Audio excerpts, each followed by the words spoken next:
Thank you जनाब speaker. जनाब speaker, adjournment motions बड़ी इम्पॉर्टेंट होती हैं और जब भी एडजमेंट मोशंस के ऊपर बात, हमेशा एडजमेंट मोशन आती है यहाँ पे, लेकिन कुछ ऐसी होती हैं जो इम्पॉर्टेंट नहीं होती, वो क्लियर हो जाती हैं। कुछ इम्पॉर्टेंट एडजमेंट मोशन है, मैं समझता हूँ कि ये बड़ी इम्पॉर्टेंट एडजमेंट मोशन है और सीएम साहब ने उसके ऊपर थारोली डिस्कशन की है। जनाब स्पीकर, जिस लेवल की, जिस तरह का ये डिज़ास्टर था, वहाँ आप भी अपने कॉन्स्टिट्यूंसी में थे, हमारे इलेक्टेड रिप्रेजेंटेटिव्स भी, असेंबली मेंबरान भी अपनी कॉन्स्टिट्यूंसीज के अंदर थे और यहाँ पे हमारे सीनियर भी बैठे हुए हैं। इस तरह की डेवेस्टेशन, इस तरह का डिज़ास्टर तारीख में कभी भी, रिसेंट माजी में कभी भी इस तरह की जो तबाही हुई है विटनेस नहीं हुई। जनाब स्पीकर, जनाब स्पीकर, हमेशा ये सवाल किया जाता है कि बैकग्राउंड क्या है, मसाइल क्यों उतने आए हैं कि हमने इस तरह की तबाही हमारे यहाँ पे आई है। जनाब स्पीकर, हमें ज़रूर माजी को देखना पड़ेगा कि किस तरह से हम ये कहते हैं कि कार्बन एमिशन में हमारी कंट्रीब्यूशन जो है वो 1% से कम है, क्लाइमेट चेंज में हमारा हाथ नहीं है। लेकिन जनाब स्पीकर, ब्रिटिश इरा के अंदर या पार्टीशन के बाद मैन मेड इंटरवेंशंस ने जो हमारे दरियाओं के साथ, जो हमारे क्लाइमेट के साथ, जो हमारी इकोलॉजी के साथ हशर किया है, उसको भी हम छोड़ नहीं सकते। जनाब स्पीकर, जिस तरह से इंडस रिवर को मेड इंटरवेंशंस के तरह के तौर पे, पार्टीशन से मैं पहले की बात करता चलूं कि किस तरह हमारा सिस्टम हुआ करता था। सिस्टम इस तरह हुआ करता था कि दरिया इंडस रिवर, जिसको हम माइटी रिवर कहते हैं, जिसको अलेक्जेंडर द ग्रेट भी कहता था कि उसमें भी डियर नहीं थी उसको क्रॉस करने की। उस रिवर को हम कहते हैं कि ब्रिटिश सरकार ने बड़े अच्छे काम भी किए थे, लेकिन हमने जो सारी तहरीक चलाई, आज़ादी की तहरीक इसके ऊपर चलाई कि इस्तेसाल हुआ है हमारा, ब्रिटिश ने हमें हमारा इस्तेसाल किया है, वो इस तरह की बातें नहीं थी। वो ग्राउंड के ऊपर कुछ लॉजिक्स के साथ बातें थी। जो हमारे बड़ों ने ये तहरीक चलाई ब्रिटिशर्स के खिलाफ, इस वजह से नहीं चलाई थी। इंडस की ट्रिब्यूटरीज के ऊपर जनाब स्पीकर, पार्टीशन से पहले 1859 में पहली दफा दरियाए सिंध पे डाके की शुरुआत हुई थी। रावी रिवर के ऊपर अपर दुआब कैनाल्स के नाम से जो डेवलपमेंट शुरू हुई, 9 बड़ी डेवलपमेंट्स 1901 तक इंडस रिवर की ट्रिब्यूटरीज के ऊपर ब्रिटिश इरा में हुई। 9 बड़ी डेवलपमेंट्स, मैं एक एक के नाम बताना चाहूंगा। 1859 से लेके 1901 तक अपर बाड़ी दुआब कैनाल बना, सिरहंद कैनाल बना, लोअर चनाब कैनाल बना, लोअर जेहलम कैनाल बना, वहां पे पहाड़ कैनाल बना, अपर सवात, इवन सवात में भी डेवलपमेंट हुई, अपर जेहलम, अपर चनाब, लोअर बाड़ी दुआब कैनाल। 1915 तक 9 सिंध में एक डेवलपमेंट नहीं हुई थी। हमारे पास सिस्टम यह था कि इनंडेशन कैनाल थे, जो सिंधी में हम जिनको कहते हैं फाड़ थे। दरिया सिंध, जिस तरह सीएम साहब ने कहा, एक जगह से नहीं बहता था। नारा के लिए भी एक दरिया था, नसरपुर से भी एक दरिया बहता था, हमल को रिचार्ज करते हुए एक दरिया जाके मंचर में आता था। जब 1920 तक फिर हमें पता चला कि सिंध में जो इनंडेशन कैनाल थे उसमें तो पानी जा नहीं रहा। फिर पहली दफा ब्रिटिश सरकार को यह ख्याल आया कि यहां पे क्राइसिस आ रहा है। इस नेचर के साथ जो हमने कैनाल्स बनाए हैं अपर पंजाब के अंदर, उससे सिंध के इनंडेशन केनाल एग्रीकल्चर मुतासर हो रहा है। और उस वक्त जनाब स्पीकर उस वक्त एक सतलज वैली प्रोजेक्ट उन्होंने डिजाइन किया जिसमें 11 केनाल और 4 हेडवर्क्स बनाने थे 1921 में। तो सिंध ने कहा कि पहले ही आपने इतने बड़े प्रोजेक्ट बना दिए हैं, अगर ये प्रोजेक्ट बनेंगे तो सिंध में बड़ी तबाही आएगी, हमारे पास पीने का पानी अवेलेबल नहीं होगा। उसके बाद सखर बैराज डिजाइन किया गया। और सखर बैराज जब बना तो सखर बैराज के लिए पानी की अवेलेबिलिटी का इशू आ रहा था। और एक मशहूर सिंध पंजाब जो ट्रीटी है वो 1945 में हुआ कि किस तरह, तो ये मेड इंटरवेंशंस थी जिसकी वजह से इतने बड़े माइटी रिवर को आपने एम्बैंकमेंट डाइक लगा के सखर से लेके डेल्टा तक उसको कंट्रोल करने की कोशिश की। पहले ये कंट्रोल सिस्टम नहीं हुआ करता था। हमारे शहर, हमारे गांव इस तरह डिजाइन होते थे कि जब बारिश और सैलाब आया करते थे तो उनकी लेवल हाई लेवल के ऊपर हुआ करते थे और बारिश का पानी गुजर जाता था। और हम जब भी बारिशें आती थी, सैलाब आते थे तो लोग खुशियां मनाते थे क्योंकि फसलें अच्छी हुआ करती थी। लेकिन हमने दरिया को कंट्रोल करने की कोशिश में हमने ये डिजास्टर्स को इनवाइट किया है, दावत दी है, जिसकी वजह से भी एक बड़ी तबाही हमारे पास जनाब स्पीकर हो रही है।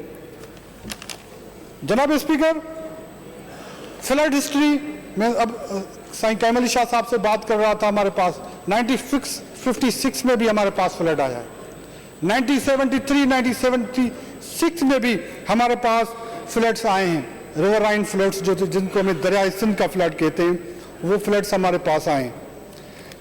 और रिवर के फ्लड ने जनाब स्पीकर लेफ्ट बैंक पे अली वाहन के ऊपर भी ब्रीच आया है, लेफ्ट बैंक के ऊपर घलियाण हैदराबाद के करीब भी ब्रीच आया है।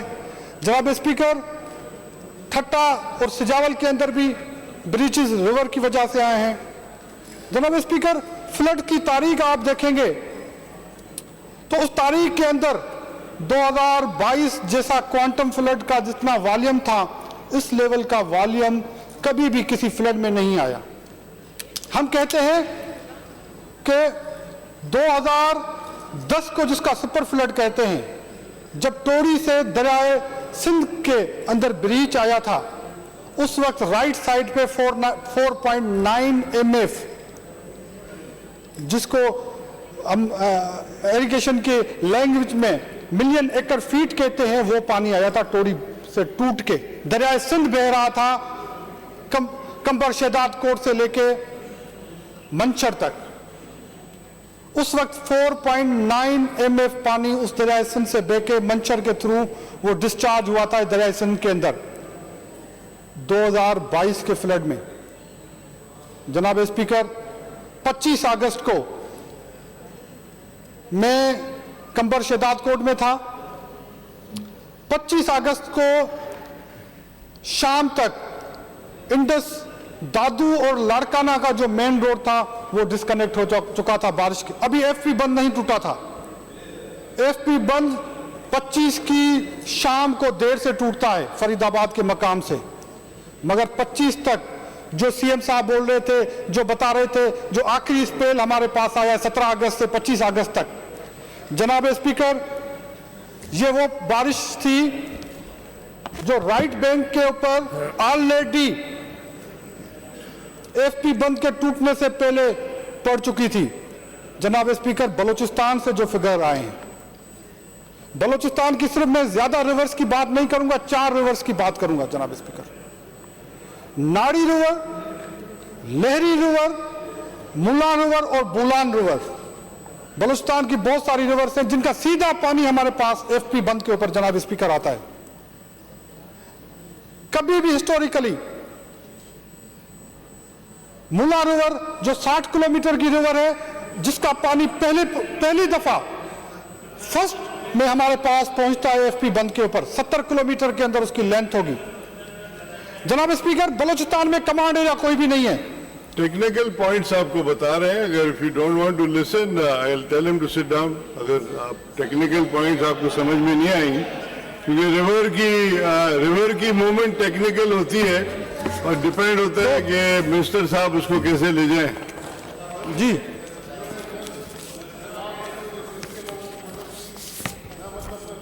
दर्दी करने या आए या इनकी लीडरशिप अभी अगर हम बता रहे हैं कि हम लोगों ने क्या किया, पाकिस्तान पीपल्स पार्टी ने क्या किया, वो भी सुनने को सर ये गवारा नहीं करते सर। ये इनकी दिलचस्पी बताती है कि ये सिंध के लोगों के साथ आप वाइंड अप कर लें, क्योंकि यहाँ किसी को समझ में नहीं आ रहा है कि रिवर कैसे चलती है। उस तरह से कभी भी लहरी रिवर 1,10,000 से क्यूसेक से पानी ज्यादा नहीं लेके आई। उस रिवर की मैक्सिमम बलूचिस्तान गवर्नमेंट के फिगर है 2,10,000 तक गए। कभी भी सर मुला रिवर 1,20,25 से ज्यादा पानी नहीं लेके आई, उसने भी 2 लाख क्यूसेक से पानी क्रॉस किया। और सर ये रिवर्स यहाँ पे मंसी साहब नहीं है, 10 किलोमीटर का एक पैच है बिटवीन द खीरथर कैनाल और झलमंसी के जो हमारे माउंटेन्स हैं। ये सारा लाखों क्यूसेक पानी 17 तारीख से 25 अगस्त तक एफपी बंद को आके उस पानी ने किया है, और उस पानी का क्वांटम सर लाखों क्यूसेक है, जो बलूचिस्तान गवर्नमेंट की फिगर से हमारे पास। जनाब स्पीकर, पानी जो हमने कैलकुलेट किया मंछर के थ्रू जो डिस्चार्ज हुआ है इंडस रिवर के अंदर, वो 15 MF पानी हिट किया है, जो इंडस रिवर में पानी मंछर के थ्रू डिस्चार्ज हुआ है। और 2010 की फिगर है 5 MF। तो ये 4 टाइम बड़ा फ्लड आया है राइट साइड के ऊपर। सिर्फ मैं वो उस पानी को कैलकुलेट नहीं कर रहा जो पानी जमीन के अंदर जो इवेपोरेशन हुई, वो पानी नहीं, जो डिस्चार्जेस ली गई हैं मंछर से दरियाए सिंध के अंदर जिस पानी ने। जनाब स्पीकर, कट्स के ऊपर बात होती है। कोई कहता है कि देर से कट लगाए गए, कोई कहता है कि गलत कट लगाए गए। जनाब स्पीकर, मैं सीएम साहब को इस बात के ऊपर जरूर दाद दूंगा, जब जोही ब्रांच के ऊपर हम कट लगाने गए थे 28 तारीख को, 28 अगस्त को, उस वक्त पानी जोही ब्रांच को टच नहीं हुआ था, लेकिन 2010 के एक्सपीरियंस को आगे रखते हुए हमने पानी पहुंचने से पहले जोही ब्रांच को जिस तरह पानी ने टच किया है, जोही ब्रांच को कट लगाया गया कि मंचर में पानी पहुंचे। और सब लोगों को पता था, वहां पे रफीक जमाली साहब को भी पता था इस कट का किसको नुकसान होगा।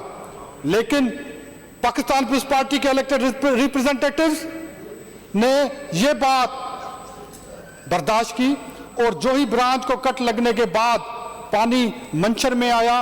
और ये जो लाखों क्यूसेक की बात कर रहे हैं, हम मिलियन एकड़ फीट्स की बात कर रहे हैं, ये पानी मंचर में आया। और मंचर को भी अल्टीमेटली हमें, जो सीएम साहब कह रहे हैं कि वो सितंबर के शुरू में ही हमने कट लगाया, जिस तरह ये पानी हम इंडस में छोड़ सकें। जनाब वाइंड अप कर ले सर, मैं सर एज ए मिनिस्टर आपको रिक्वेस्ट करूंगा, और रूल्स के हिसाब से 93 के हिसाब से मुझे आप 25 मिनट दें। मैं रिक्वेस्ट है आपको कि मैं एलोबरेट कर सकूं बात को। मेरी रिक्वेस्ट है सर, और मैं रूल्स के हिसाब से बात करूंगा आपके साथ। जनाब स्पीकर, तो जो कहते हैं कि मंछर का पानी दरियाए सिंध में आपने देर से क्यों छोड़ा? जनाब स्पीकर, जब मंछर में लेवल 122 123 थी, तो दादू मोरो ब्रिज की लेवल 131 फीट थी। तो किस तरह से मंछर का पानी आप दरियाए सिंध में छोड़ सकते थे? जनाब स्पीकर, जिस तरह से रिंग बंद या डाइक्स लगा के हमारे इलेक्टेड रिप्रेजेंटेटिव ने जोई, मीहर, नसीराबाद, कंबर शहदादकोट, लारकाना, शिकारपुर को सिक्योर किया है, ये इनको अंदाजा ही नहीं होगा कि किस तरह से कि दादू समेत डिस्ट्रिक्ट हेडक्वार्टर्स को इस क्लाइमिटी, जिसको यूनाइटेड नेशन कहता है, जिसको यूएसएड कहता है, कि ऐसी क्लाइमिटी हमने अपनी तारीख में नहीं देखी। यूएन का जनरल सेक्रेटरी कहता है इतना बड़ी डेविस्टेशन हमने कभी नहीं देखी। आपको आना चाहिए था, देखना चाहिए था किस लेवल की डेविस्टेशन है ये।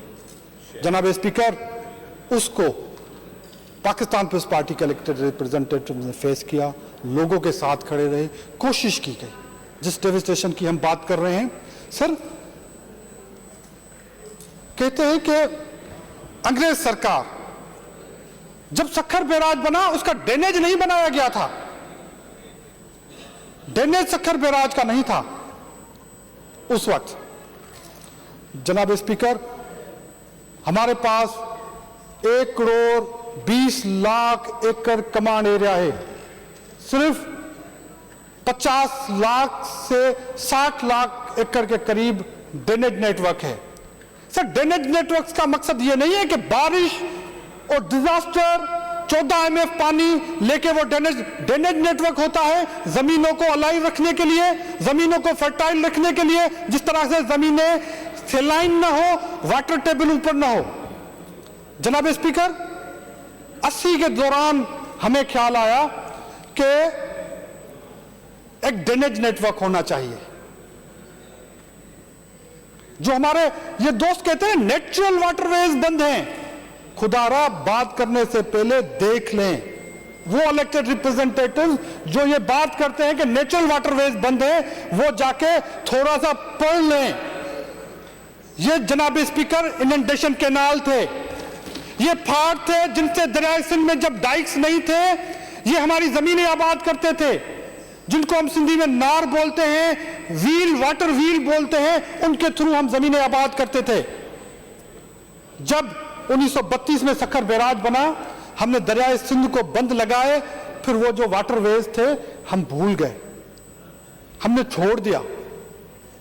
जब नौशर और फिरोज खेरपुर के लोगों ने देखा जिन दरिया के पानी से हमें पानी मिलता था वो दरिया के बंद लगा के हमें रोड़ी कैनाल, मीरवा और नारा कैनाल से पानी दिया जा रहा है, तो इन वाटरवेज तो छोड़ चुके थे, उन वाटरवेज के ऊपर आबादियां हुई।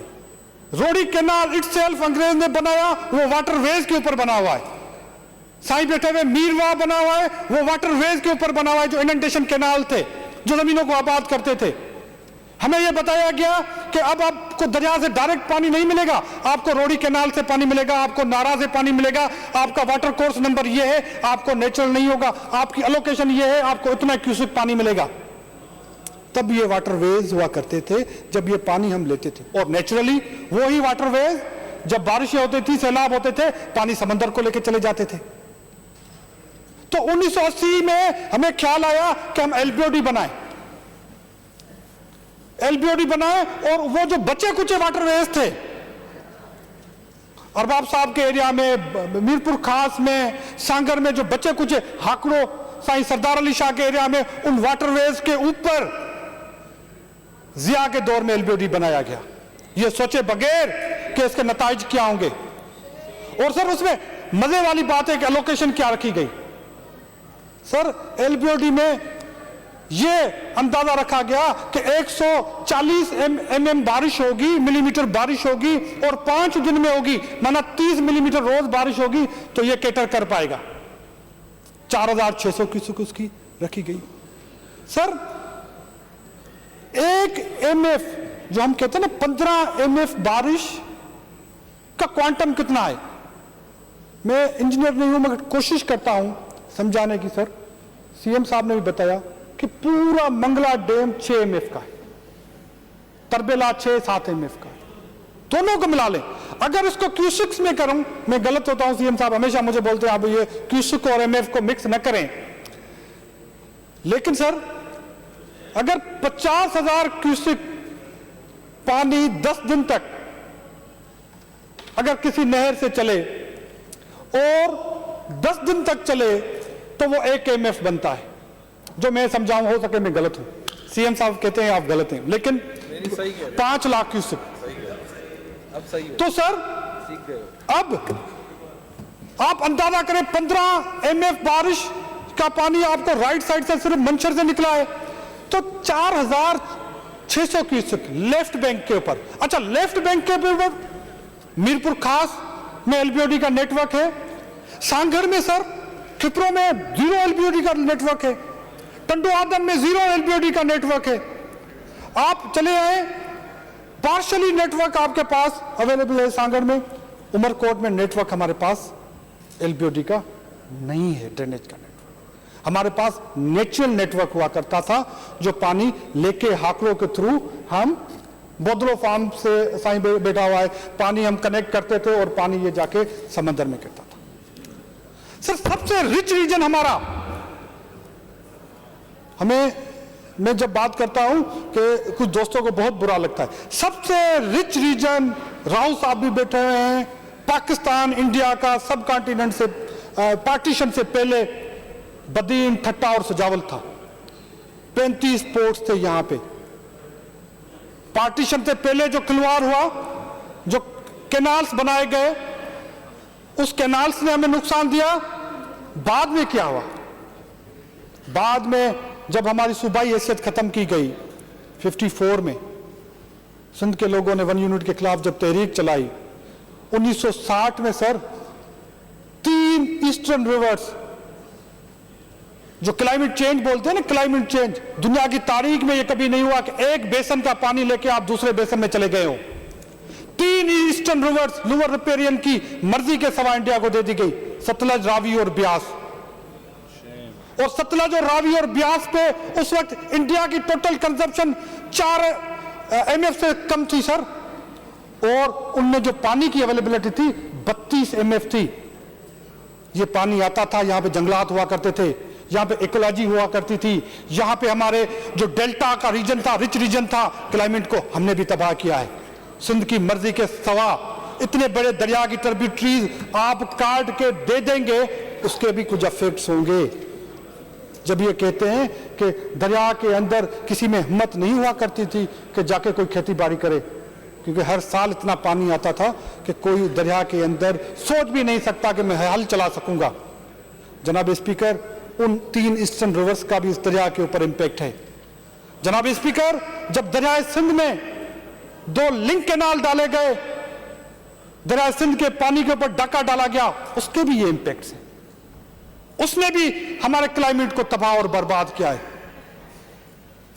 सीएम साहब सही कह रहे थे कि खुदा न खास्ता ये बारिश अगर सेंट्रल पंजाब पे अल्लाह माफ करे हो जाती तो पाकिस्तान को सबसे बड़ा नुकसान था। अगर ये पानी आप काउंट करें कि आपके पास कैपेसिटी एक बैराज की 12 लाख क्यूसेक है, वहां से 30 लाख क्यूसेक चल रहा होता तो कोई लेफ्ट साइड राइट साइड नहीं बचती।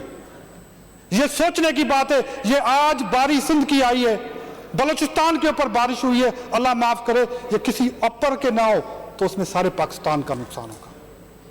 जनाब स्पीकर, ड्रेनेज का नेटवर्क खैरपुर में, नौशेरो फेरोज में बाय पंपिंग खैरपुर में कुछ ड्रेनेज का नेटवर्क अवेलेबल है, बाकी नौशेरो फेरोज में नहीं। अब इतना बड़ा ड्रेनेज का नेटवर्क आप जब बदीन में लेके जाएंगे उसके भी इंपैक्ट्स हैं कि 4,500 क्यूसेक के पानी को अब नौशेरो, नवाबशाह पार्शली, नवाबशाह के सकरन और काजी अहमद में ड्रेनेज का नेटवर्क नहीं है।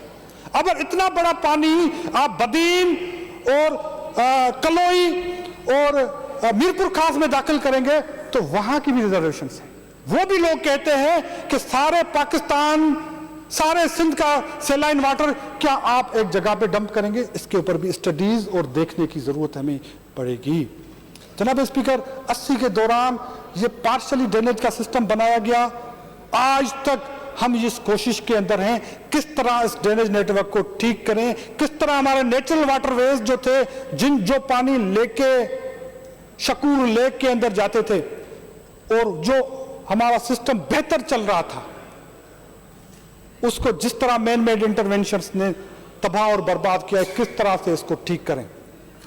इस वक्त भी हमारी कोशिश है कि एलबीओडी की जो मेन स्पाइनल है जनाब स्पीकर, मेन स्पाइनल इस दफा ब्रीच नहीं हुई। एमएमडी मीरपुर खास और पुरान के अंदर एक ब्रीच हुआ। तारिक तालपुर साहब यहां बैठे होंगे, बुरगड़ी साहब यहां बैठे हैं। 4 फीट अब वो चल रही थी एलबीओडी, जो पुराना हिस्टोरिकल रिकॉर्ड है। 4 फीट ऊपर हम कैसे लेके गए? मैं उस वक्त भी कहता था, हम तो फील्ड के अंदर थे, उस वक्त हमारे एमएनए एमपीएस साहिबान थे, अपोजिशन वाले आते तो जरूर वहां पे उनकी लर्निंग होती। 4 फीट सर लकड़ी सैंड बैग्स के ऊपर इस एलबीओडी को ऊपर लेके गए इरिगेशन डिपार्टमेंट।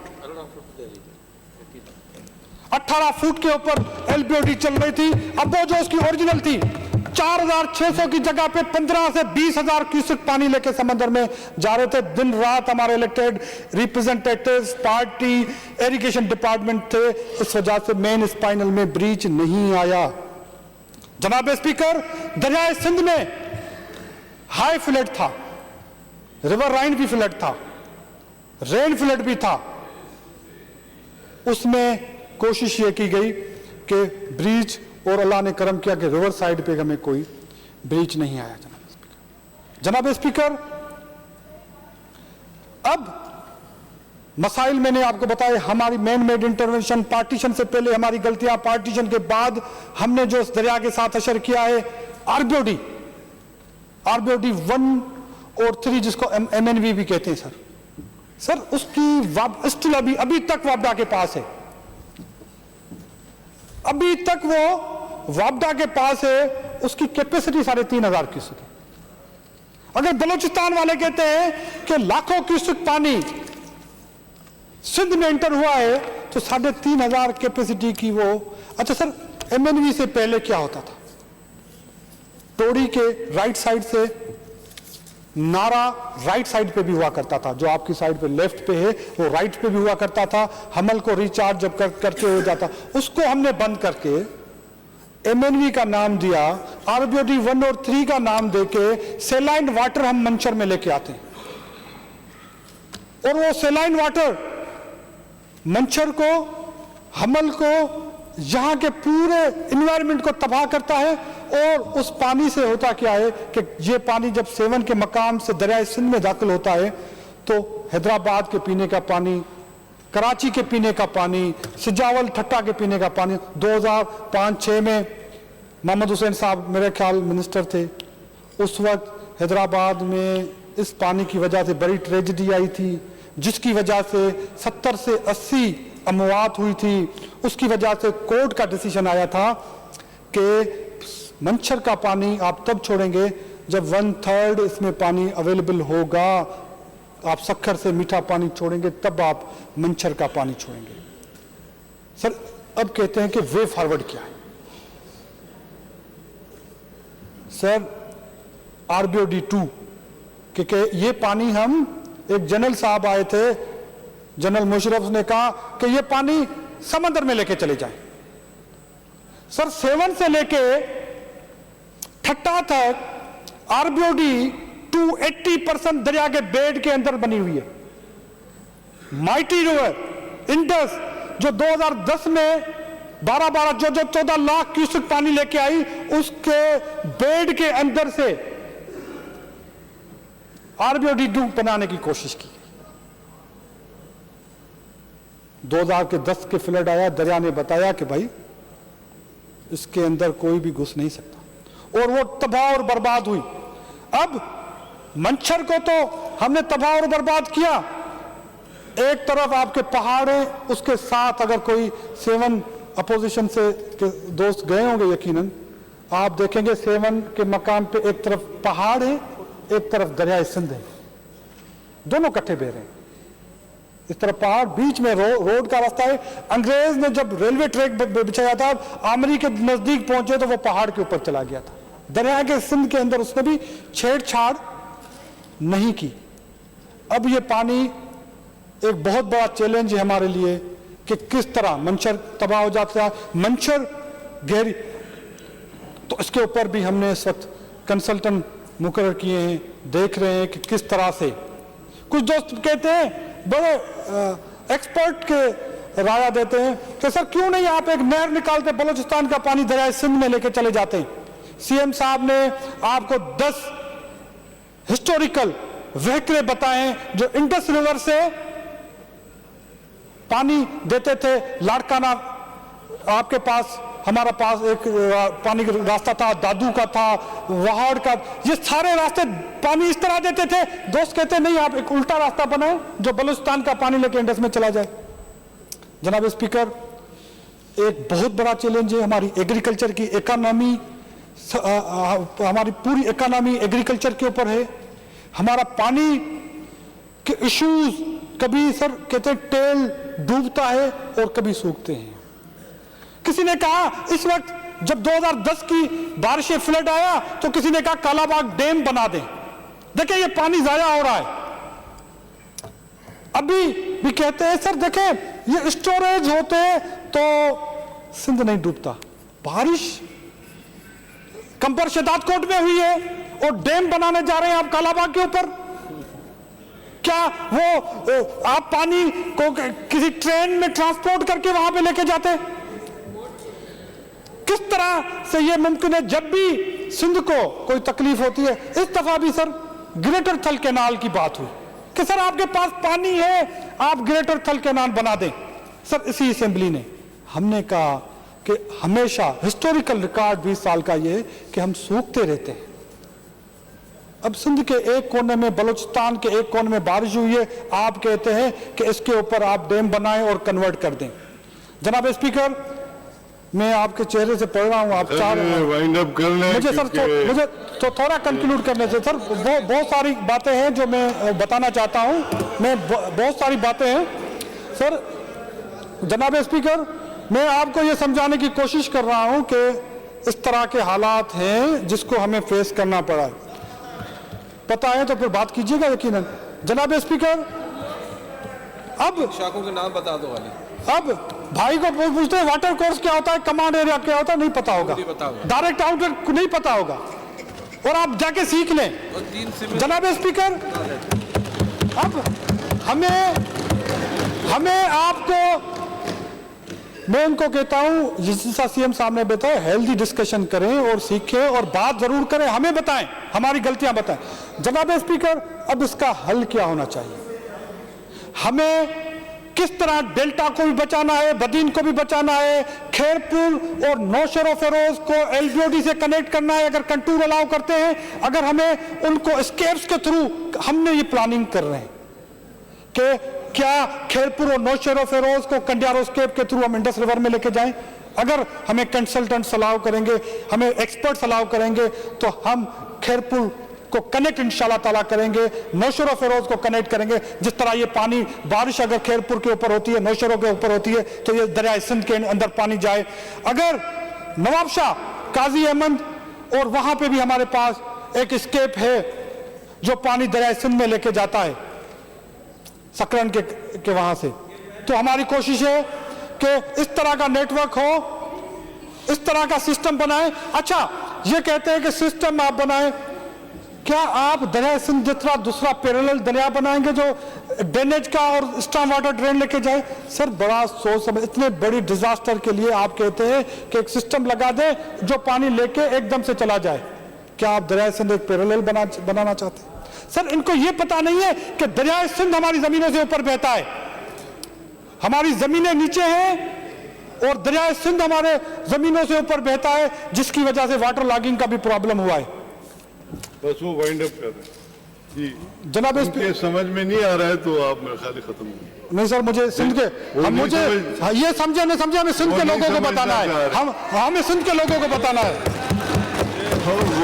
सर वो समझने के लिए तैयार नहीं है, बिकॉज उनको पता ही नहीं जमींदारी क्या होती है। जी सर। सर इस वक्त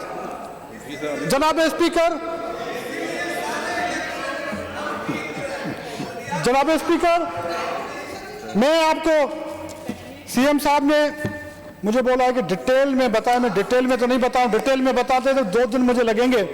जनाब स्पीकर, खैरपुर में 31 अगस्त को अलग से एक सेशन रख लें इन लोगों के लिए। सर मैं रखता हूं।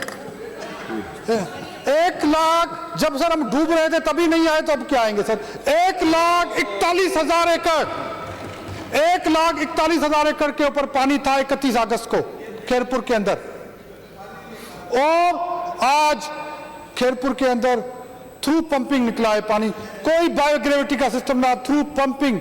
अच्छा, खैरपुर में सर मुख्तलिफ पंपिंग स्टेशन है जो रोडी कैनाल के अंदर पानी पंप करती है, A, B, C, G, F, E, Bamra pumping station है, सता पंपिंग स्टेशन है, जिसके थ्रू ये पानी हम पंप आउट करते हैं रोडी कैनाल के अंदर। जनाब स्पीकर, इस बड़ी बारिश के अंदर जब सिस्टम कोलैप्स कर गया, वाटर लाइट का, इलेक्ट्रिसिटी वहां से चली गई, तो उस वक्त इन पंपिंग स्टेशनों को रेस्टोर करना बहुत सारी pumping station, Talpur Wada pumping station अगस्त सितंबर तक पानी के अंदर डूबी हुई थी। सर वो पंपिंग स्टेशन रेस्टोर करके उन पंपिंग स्टेशनों को फंक्शनल करना एक बहुत बड़ा चैलेंज था, जिसको चैलेंज को लिया गया और आज खेरपुर के अंदर 15 से 20 हजार एकड़ के ऊपर पानी है और 90% से ज्यादा हम पानी वहां से निकाल चुके हैं। इसी तरह हर डिस्ट्रिक्ट की अगर मैं बात करूं तो टाइम लगेगा। मैं आपको ये बताऊं, जिस तरह सीएम साहब ने कहा कि 20 लाख एकड़ जमीन के ऊपर राइट बैंक के ऊपर पानी था सर, 20 लाख। सर केन शाह की ग्रिड स्टेशन पानी के अंदर थी। केन शाह की ग्रिड स्टेशन को रेस्टोर करने के लिए सीएम साहब को एफर्ट लेना पड़ी, फेडरल मिनिस्टर आए, उसको रेस्टोर किया गया। उसके बाद फयाज बुट साहब भी चले थे, हमारे साथ होंगे यहाँ बैठे हुए। तो सर उस ग्रिड स्टेशन को रेस्टोर करने के बाद केन शाह की पंपिंग स्टेशन चली है, मिहड़ की पंपिंग स्टेशन चली है, अलीवान जो पंपिंग स्टेशन है उसको रेस्टोर करके इस वक्त राइट बैंक के ऊपर सर हमारे पास 90% के करीब हम पानी निकाल चुके हैं। वहां पे इस वक्त 2 लाख एकड़ के ऊपर पानी है जिसको हम निकालने की कोशिश कर रहे हैं बाय पंपिंग और by gravity. Sir left bank के ऊपर जो एफर्ट्स हमारे पास हमने किए हैं, पंपिंग स्टेशन मैंने खेरपुर की आपको बताई। सर नौशेरा फेरोज में सर ट्रैक्टर, ये जो सारी पंपिंग स्टेशन है इन्होंने कभी ट्रैक्टर का झटा नहीं देखा होगा सर। अगर इसमें से किसी ने देखा है तो हाथ ऊपर, आपने देखा होगा मेयर साहब ने। तो सर ट्रैक्टर माउंटेड पंप्स के थ्रू खेरपुर से नौशेरा फेरोज से ये पानी निकाला गया है, जिसका मैं आपको जिक्र कर रहा हूं। अभी तक मैं बता रहा हूं कि 20,000 एकड़ के ऊपर अभी तक वहां पे पानी है। सर शाह साहब बैठे हुए हैं, खेरपुर के अंदर एक आर्टिफिशियल डिजर्ट के अंदर नहर बनाई गई। मैं आपको आज भी कहता हूं, आप देख के फिर आके बहस कीजिएगा। जो डिजर्ट में नहर डाली गई जिसके थ्रू ये पानी टेल एंड से, फेसगंज से हम डिजर्ट में लेके गए। शाह साहब ने, सरदार अली शाह साहब यहां बैठे हुए, उस वक्त उमरकोट का पानी भी डिजर्ट में डाइवर्ट किया गया नारा कैनाल से। जनाब स्पीकर, ये वो एफर्ट्स थे जो इलेक्टेड रिप्रेजेंटेटिव और इरिगेशन डिपार्टमेंट ने किए, जिसकी वजह से आज हम ये कह सकते हैं कि हमने पानी निकाल। कोई भी नहीं, जब सितंबर के महीने में सर कोई भी नहीं कहता था कि ये पानी 4-5 महीने से पहले निकल सकेगा, कोई भी नहीं कहता था। काकाओ इनको बोलते, आपने काकाओ स्केप देखा है, किस तरह से आर्टिफिशियल स्केप बना के डिजर्ट में पानी निकाला गया, और दिन रात हमारे अफसरान और हमारे इलेक्टेड रिप्रेजेंटेटिव वहां पे बैठे हुए थे। जनाब स्पीकर, एक मैं बात जरूर यहां पे ये कहना चाहूंगा कि इस वक्त हमारे पास 60% एरिया के वहां पे ड्रेनेज नेटवर्क नहीं है, और उस नेटवर्क को एकदम से तो नहीं लगा सकते, लेकिन हम एक इनिशिएट जरूर करेंगे किस तरह से ये ड्रेनेज नेटवर्क बने जो बदीन, मीरपुर खास, टेल एंड के डिस्ट्रिक्ट्स को नुकसान दिए बगैर ये पानी समंदर तक लेके जाए। और आरबीओडी 2 के लिए हम ये चाह रहे हैं। सर हमारे एक प्रपोजल, सीएम साहब को तो ज्यादा पता होगा, एक प्रपोजल ये है कि आरबीओडी की 2 की जगह पे हम एक बगैर कैनाल्स के, कंसल्टेंट्स हमें ये भी सजेस्ट करते हैं बगैर कैनाल के हम एक बैराज बनाएं जो रिचार्ज करे मंचर को और वापस एज ए स्टोरेज का काम करे कोटरी बैराज के लिए। हम तो ये सारी वो बातें हैं जिनसे इनको इंटरेस्ट नहीं है, और मैं बलूचिस्तान गवर्नमेंट से भी रिक्वेस्ट करता हूं कि वो इस तरह के, जहां जिस तरह का डिजास्टर है वहां पे कोई कमांड एरिया उनकी डेवलप हम बलूचिस्तान को भी उसमें लूप में लेंगे, क्योंकि बलूचिस्तान का जो पानी सिंध के अंदर एंटर होता है उसको हम सिंक्रोनाइज कर सकें, मिला सकें। इस तरह ना हो कि बलूचिस्तान का पानी भी इसी लेवल का हो कि तबाही हो। सर ये बात करने के लिए तो बहुत सारी बातें हैं।